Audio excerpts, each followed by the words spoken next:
Today we're heading to the land of the rising sun to explore the 5 most dangerous places to visit in Japan. So grab your snacks, buckle up, and get ready for an adventure because things are about to get wild. Kicking things off at number 5, we have Mount Osor, also known as the Gateway to Hell. And no, that's not just some cool nickname some marketing team came up with. That's what the locals actually call it. This active volcano isn't your typical tourist trap. Imagine a landscape straight out of your nightmares, bubbling sulfur springs, rivers flowing with steaming hot water, and enough toxic gases to make you wish you'd worn a hazmat suit. It's like stepping onto another planet, except this planet wants you dead. We're talking about a place where the air itself could knock you out cold. Just one whiff of those sulfuric fumes and you'll be seeing stars, or maybe even those ghosts everyone's talking about. Because yeah, it's not just the toxic gases you gotta worry about. Legend has it that Mount Osor is a meeting point for the dead. People travel from all over Japan to communicate with their lost loved ones, leaving offerings and messages at this eerie crossroads between the worlds. I'm talking about a place where the rocks are stained a creepy shade of red from the iron in the soil, and the only signs of life are these little statues piled everywhere, left behind by visitors hoping to appease the spirits. It's like something out of a horror movie, but hey, at least you'll have an epic story to tell. If you make it out alive, that is. So if you're looking for a relaxing spa day, maybe skip Mount Osor. But hey, if you're feeling brave, go ahead and tempt fate, just don't say I didn't warn you. Sliding into number 4 is Aokigahara, a place with a name that sends chills down your spine. The Suicide Forest.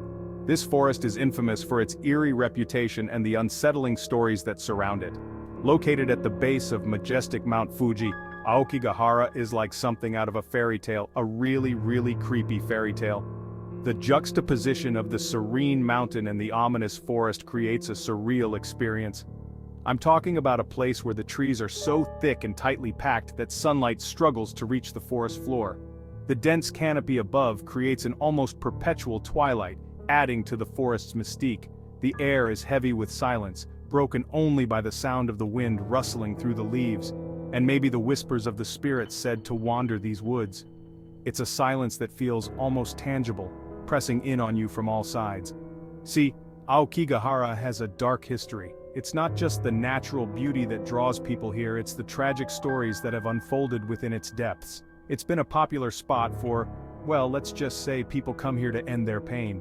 The forest is littered with abandoned items, a haunting reminder of those who have walked these paths and never returned. And that tragic past has left its mark on the forest, creating an atmosphere of sadness and despair that's hard to shake off. The very air seems to carry the weight of countless sorrows. But hey, it's not all doom and gloom. There are moments when the sunlight breaks through the canopy, casting beautiful patterns on the forest floor. If you can get past the whole haunted forest thing, Aokigahara is actually pretty stunning. The natural beauty of the place is undeniable, with its lush greenery and unique landscape. The trees themselves are incredible, twisted, gnarled things that look like they've been around since the dawn of time. Each tree seems to have its own story, etched into its bark and branches. And then there's the legend of the magnetic rocks. These rocks are said to have strange properties that can interfere with navigation tools. Apparently, these rocks mess with compasses and GPS devices, making it super easy to get lost. It's a phenomenon that adds another layer of mystery to the forest. Some say it's the spirits trying to trap people in the forest, while others say it's just the iron deposits in the ground. Either way, it's a place where the line between reality and legend blurs. Whatever the reason, getting lost in Aokigahara is not something you want to add to your bucket list. The forest's labyrinthine paths can be disorienting even for experienced hikers. But hey, if you're feeling adventurous and you've got a good sense of direction, or maybe a guide who knows the way, Aokigahara is worth a visit. Just be sure to take all necessary precautions. Just, maybe bring a friend, or 5. Safety in numbers is always a good idea, especially in a place as enigmatic as this. And whatever you do, don't stray from the path. The marked trails are there for a reason, guiding you safely through this hauntingly beautiful forest. Chapter 3, The Tokyo Sewers, A Crappy Adventure. At number 3, we're taking a deep dive, quite literally, into the Tokyo sewers. Yeah, you heard me right. We're going underground, exploring the bowels of one of the most populated cities on Earth. Tokyo's a city of over 37 million people, which means one thing, a whole lot of sewage. We're talking about a labyrinth of tunnels that stretch for miles beneath the city streets, carrying away all the stuff that nobody wants to think about. And for some reason, people actually to take tours down here. Now, I'm all for adventure, but exploring a sewer system? That's a special kind of crazy. I mean, what do you expect to see down there? Giant rats, radioactive cockroaches, the Teenage Mutant Ninja Turtles? Actually, scratch that last one. The only thing you're likely to find down here is a whole lot of, well, you know, and probably some really bad smells. But hey, maybe that's your thing. Maybe you're into the whole urban exploration scene, exploring the hidden underbelly of the city. And to be fair, the Tokyo sewers are a marvel of engineering. I mean, can you imagine the logistics of building and maintaining a sewer system for that many people? It's mind-blowing. But even so, I think I'll stick to exploring the city above ground. I'm all for pushing boundaries and all, but some things are better left unseen. You know what I'm saying? So, if you're ever in Tokyo and you're feeling adventurous, maybe skip the sewer tour. Unless you're really, really into plumbing. Or rats. In which case, knock yourself out.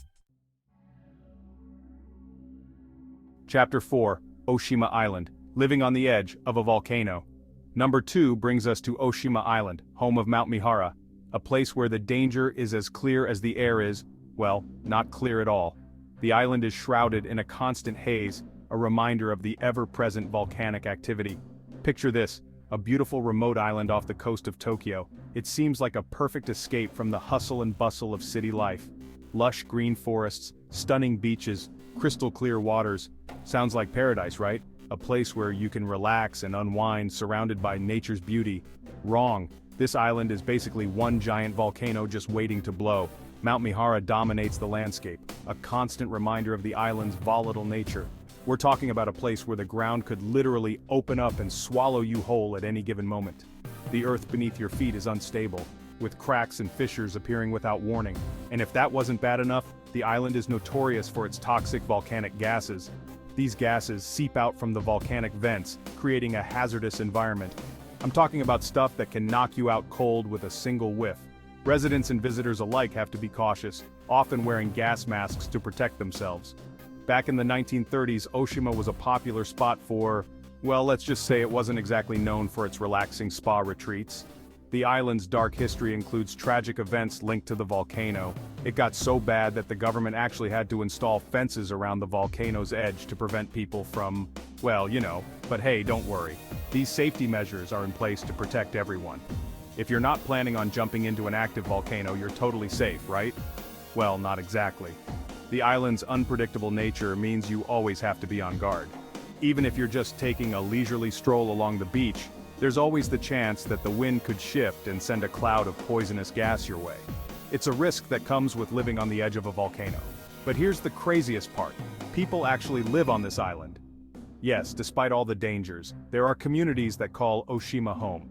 Can you imagine waking up every morning looking out your window at a giant smoking volcano and thinking, yep, this is home?